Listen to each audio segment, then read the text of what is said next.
Hello everyone, मैं हूं भारती और आप लोगों का अपने चैनल पर बहुत बहुत स्वागत करती हूं। उम्मीद करती हूं कि आप लोगों को ये कहानी जो है वो पसंद आ रही होगी। अगर आप लोगों को ये कहानी पसंद आ रही है तो वीडियो को लाइक करना, चैनल को सब्सक्राइब करना बिल्कुल भी ना भूलिएगा। बाकी कहानी में आगे बढ़ने से पहले मैं आप लोगों को थैंक्स कहना चाहती हूँ इतना वेट करने के लिए। तो चलिए ज्यादा बातें ना करते हुए हम कहानी के अगले भाग की तरफ बढ़ते हैं। Mumbai piece villa. चिराग और जिया अपने रूम में बैठे लंच कर रहे थे कि तभी कोई दरवाजे पर नॉक करता है, जिसे सुनकर चिराग उठकर दरवाजा खोलता है। चिराग को जाता देख जिया भी खाना छोड़कर दरवाजे की तरफ देखने लगती है, जैसे वो जानना चाहती हो कि दरवाजे पर कौन है। चिराग जैसे ही दरवाजा खोलता है, जिया सामने खड़े शख्स को देखकर हैरान हो जाती है। दरवाजे पर कोई और नहीं बल्कि विवान था और जिया ने ये एक्सपेक्ट नहीं किया था कि इतना सब होने के बाद विवान जिया से बात करने या उसके बारे में जानने आएगा। असल में विवान चिराग से जिया के बारे में पूछने आया था। चिराग विवान को दरवाजे पर खड़ा देखकर उससे पूछता है, विवान तुम यहाँ, सब ठीक है ना? चिराग की बात सुनकर विवान चिराग की तरफ देखते हुए कहता है, हाँ सब ठीक है। असल में मैं यहाँ जिया के बारे में पूछने आया था। क्या जिया को होश आ गया? वो ठीक है? विवान की बात सुनकर चिराग हल्की मुस्कुराहट के साथ विवान को जवाब देते हुए कहता है, अंदर आओ और खुद देख लो। इतना कहकर चिराग दरवाजे के आगे से हट जाता है और विवान को अंदर आने का इशारा करता है। चिराग की बात सुनकर विवान भी रूम के अंदर आ जाता है। अंदर आते ही विवान की नजर जिया पर पड़ती है, जो बेड पर बैठी उसे हैरानी से देख रही थी। जिया को इस तरह देखकर विवान हल्की मुस्कुराहट के साथ कहता है, तुम तो मुझे ऐसे देख रही हो जैसे तुमने किसी इंसान को नहीं बल्कि भूत को देख लिया हो। विवान की बात सुनकर जिया होश में आती है और अपनी नजरें विवान से हटाते हुए कहती है, नहीं वो मैं। जिया को इस तरह हकलाता देखकर विवान बात बदलते हुए कहता है, अब तुम्हारी तबीयत कैसी है? क्या तुम ठीक हो? विवान की बात सुनकर जिया बिना विवान की तरफ देखे जवाब देती है, हाँ मैं ठीक हूँ। जिया की बात सुनकर विवान कहता है, ठीक है, तो तुम दोनों अपना लंच करो, मैं चलता हूँ। इतना कहकर विवान वहाँ से जाने लगता है। तभी उसके कानों में जिया की आवाज सुनाई देती है, जिसे सुनकर विवान रुक जाता है और जिया की तरफ देखता है। जिया विवान से कह रही थी, भाई वो सॉरी आप वो मुझे आपसे बात करनी है, मैं आपको सब बताना चाहती हूँ। जिया की बात सुनकर विवान बिना किसी एक्सप्रेशन के जिया से कहता है, आई नो, पर पहले तुम लंच कर लो, फिर रेस्ट कर लेना, हम सब शाम को बात करेंगे। इतना कहकर विवान बिना कोई बात सुने वहाँ से चला जाता है। विवान के जाने के बाद चिराग दरवाजे को लॉक कर देता है और जिया के पास आकर उसके हाथों को अपने हाथों में लेते हुए प्यार से कहता है, स्वीट हार्ट, डोंट वरी, सब ठीक है, और जो नहीं है वो भी ठीक हो जाएगा, पर प्लीज तुम स्ट्रेस मत लो, मैं नहीं चाहता तुम्हारी तबीयत और खराब हो। Okay, now smile. चिराग की बात सुनकर जिया कुछ नहीं कहती, बस हल्का सा मुस्कुरा देती है, लेकिन उसके मन में अभी भी कई सारी बातें चल रही थी। लेकिन वो इन सब के बारे में चिराग को बताकर उसे परेशान नहीं करना चाहती थी। जिया की मुस्कुराहट देखकर चिराग भी थोड़ा रिलैक्स हो जाता है और एक बार फिर जिया के हाथों में खाने का बाउल रख देता है और जिया की तरफ देखते हुए प्यार से कहता है, ठीक है स्वीटहार्ट, फिलहाल तुम खाना फिनिश करो और रेस्ट करो। चिराग की बात सुनकर जिया हाँ में अपना सिर हिलाती है और चुपचाप बिना कुछ कहे खाना खाने लगती है और चिराग भी जिया को देखते हुए अपना लंच करने लगता है।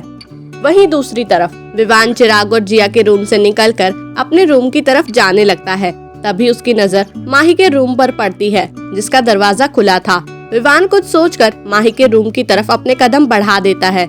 रूम में पहुंचकर विवान चारों तरफ नजरें घुमाकर माही को ढूंढता है, लेकिन उसे माही कहीं नजर नहीं आ रही थी। तभी उसके कानों में माही के हंसने की आवाज सुनाई देती है, जो बालकोनी से आ रही थी। विवान माही की हंसी सुनकर अपने कदम बालकोनी की तरफ बढ़ा देता है। वहीं बालकोनी में माही फोन पर किसी से हंस हंस कर बात कर रही थी। उसे कोई आइडिया नहीं था कि विवान उसके पीछे खड़ा उसकी बातें सुन रहा है। माही अपनी ही धुन में बात करते हुए फोन पर कह रही थी, ओ हैरी, तुम भी ना, मतलब क्या यार, अब तो सुधर जाओ। तभी दूसरी तरफ से कुछ कहा गया, जिसे सुनकर माही हंसते हुए कहती है, ठीक है मेरी जान, आपका हुक्म सर आंखों पर। इतना कहकर दूसरी तरफ से कुछ कहा जाता है, जिसे सुनकर माही खिलखिलाकर हंसने लगती है। वहीं विवान माही को इस तरह किसी लड़के से हंसकर बात करता देख अंदर ही अंदर आग बबूला हो रहा था। उसके दिमाग में बस एक ही नाम घूम रहा था, वो था हैरी। माही को इस तरह देखकर विवान बिना कुछ कहे गुस्से में माही के रूम से निकलकर अपने रूम में आ जाता है। उसे इतना गुस्सा आ रहा था कि वो बिना किसी चीज की परवाह किए रूम में रखे सामान को उठाकर तोड़ने लगता है।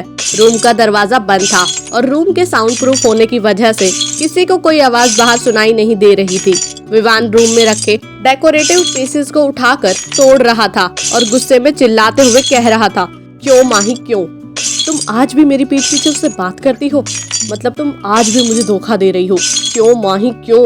आखिर क्या कमी थी मेरे प्यार में? क्या नहीं किया मैंने तुम्हारे लिए? लेकिन मैं ही बेवकूफ था जो एक बार फिर तुम पर भरोसा करने चला था, पिघलने लगा था तुम्हारे लिए, तुमसे बात करना चाहता था। तुम्हें इस तरह रोता देखकर मुझे लगा था कि तुम बदल गई हो, लेकिन नहीं। इतना कहकर विवान उस पल को याद करता है जब माही रोते हुए विवान के रूम से निकली थी और अपने रूम में जाकर फूट फूट कर रोते हुए विवान की शिकायत कर रही थी और खुद से बातें कर रही थी। उस समय माही को छुप कर देखने वाला और सुनने वाला और कोई नहीं बल्कि विवान ही था। उस पल को याद कर विवान एक फीकी हंसी हंसते हुए कहता है, मैं तुम्हें सब बताना चाहता था, बात करना चाहता था, लेकिन नहीं, एक बार फिर तुमने मुझे गलत साबित कर दिया। तुम ही थी ना वो जो बचपन में मेरे आगे पीछे घूमती थी और मुझे अपनी जान कहती थी। अब क्या हुआ? वो हैरी, वो तुम्हारी जान बन गया। अगर तुम्हें उसी के साथ रहना था तो क्यों तुम मुझसे शादी कर रही हो? जाओ ना उसी के पास। क्यों मेरे और मेरे परिवार की फीलिंग्स के साथ खेल रही हो? क्यों माही क्यों मैं चाह कर भी तुम्हें दर्द में नहीं देख पाता? क्यों अभी भी तुमसे बात करना चाहता हूँ?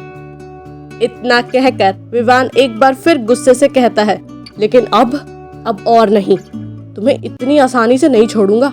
एक एक गलती की सजा मिलेगी तुम्हें। बहुत शौक है ना तुम्हें दूसरों की फीलिंग्स के साथ खेलने का। अब ये विवान कपूर तुम्हें बताएगा कि जब कोई अपना हमें धोखा देता है तो कैसा लगता है। हर एक बात का हिसाब होगा। तुम पछताओगी कि क्यों तुमने शादी के लिए हाँ की। ऐसा कहकर विवान जोर जोर से हंसने लगता है।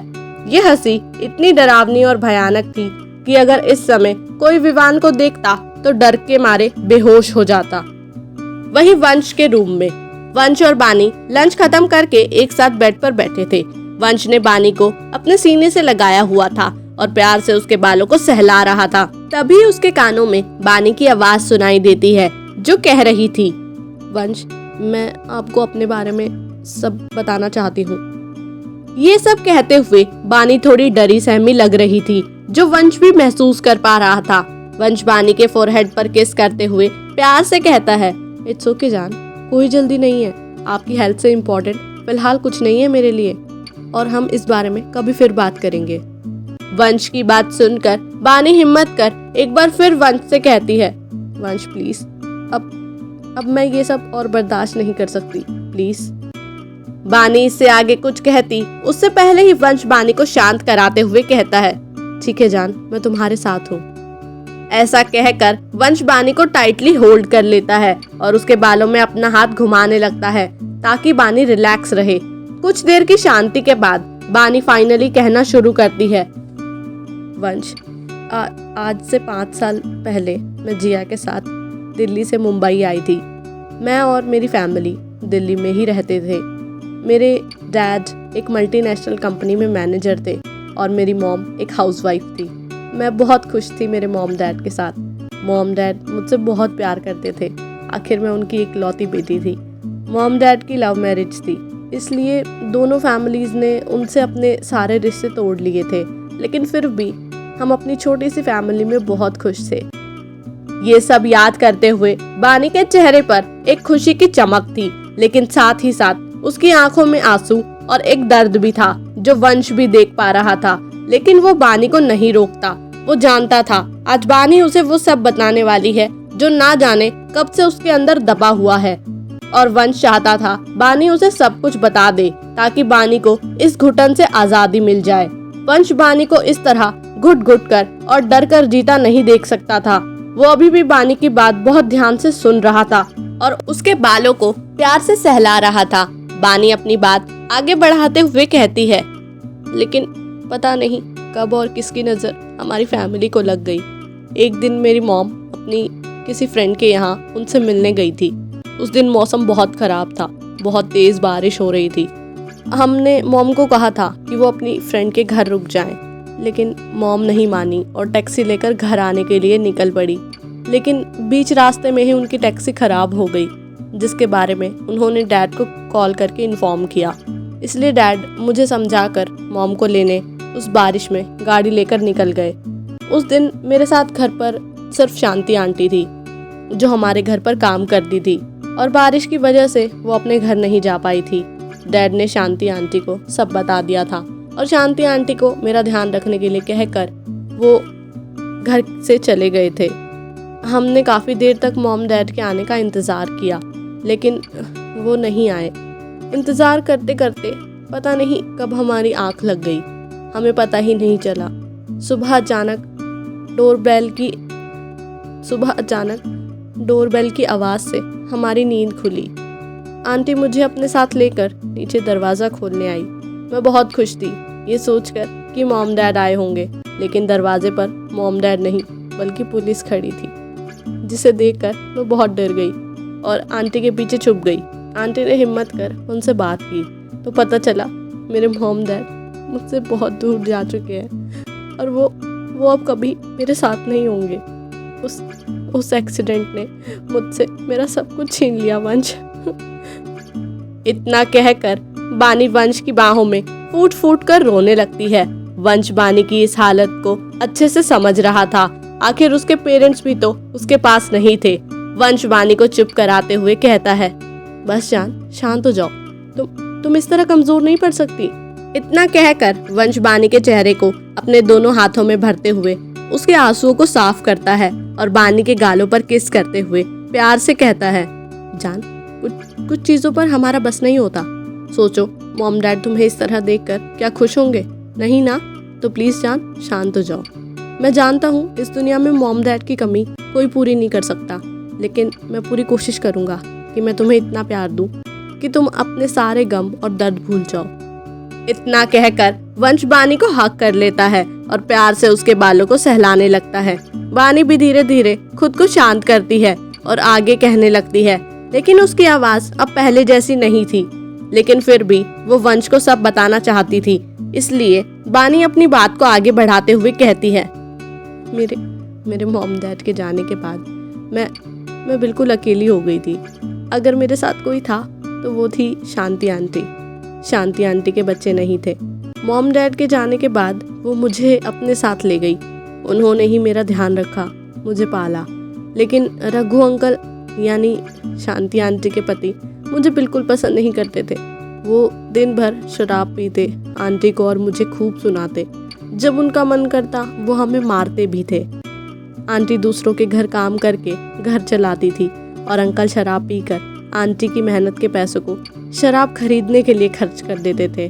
उन्होंने ही मुझे पढ़ाया। ऐसे ही धीरे धीरे वक्त बीत गया और मैं 18 साल की हो गई। मैंने हालातों से समझौता कर लिया था और अब मैं पहले की तरह नहीं थी। अब मैं बहुत कम बोलती थी और आंटी की हेल्प के लिए पढ़ाई के साथ साथ पार्ट टाइम जॉब भी करती थी। लेकिन एक दिन अंकल बहुत सारे पैसे लेकर घर आए और वो बहुत खुश थे। आंटी ने उनसे पूछा कि वो इतने पैसे कहाँ से लाए हैं, लेकिन उन्होंने आंटी को कुछ नहीं बताया और उन पैसों को अलमारी में रख वो मेरे पास आए।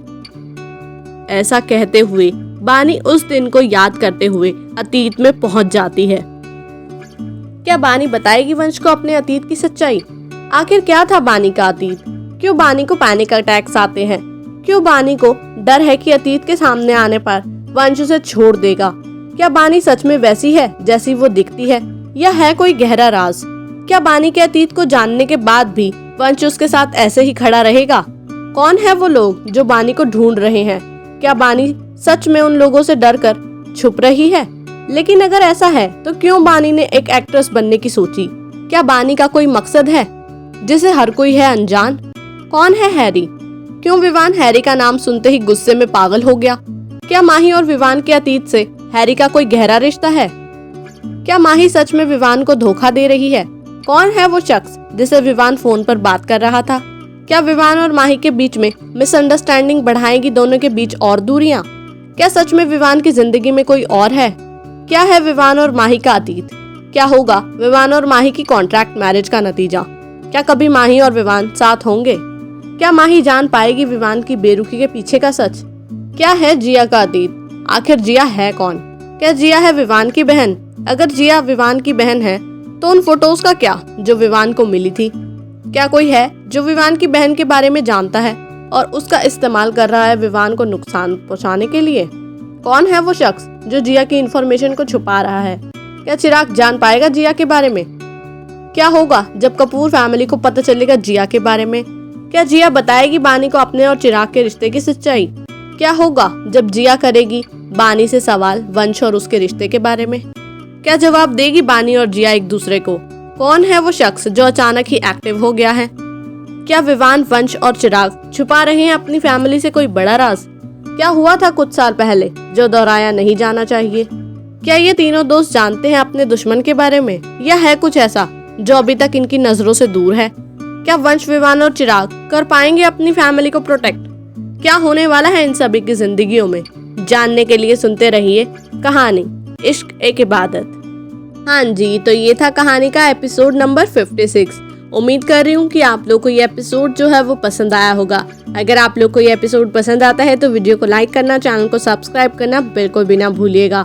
बाकी आई नो कि अभी भी फ्लैशबैक जो है वो अधूरा रह गया है, लेकिन आने वाले एपिसोड में आप लोग को बानी के अतीत के बारे में सब कुछ पता चल जाएगा। तो कहानी के साथ ऐसे ही जुड़े रहिएगा और मुझे कमेंट करके जरूर बताइएगा कि आप लोग को ये कहानी जो है वो कैसी लग रही है। बाकी कोशिश करूंगी मैं आप लोग को जल्दी से जल्दी इसका नेक्स्ट एपिसोड प्रोवाइड करने की। बाकी जब तक नेक्स्ट एपिसोड आता है तब तक के लिए बाय एंड टेक केयर।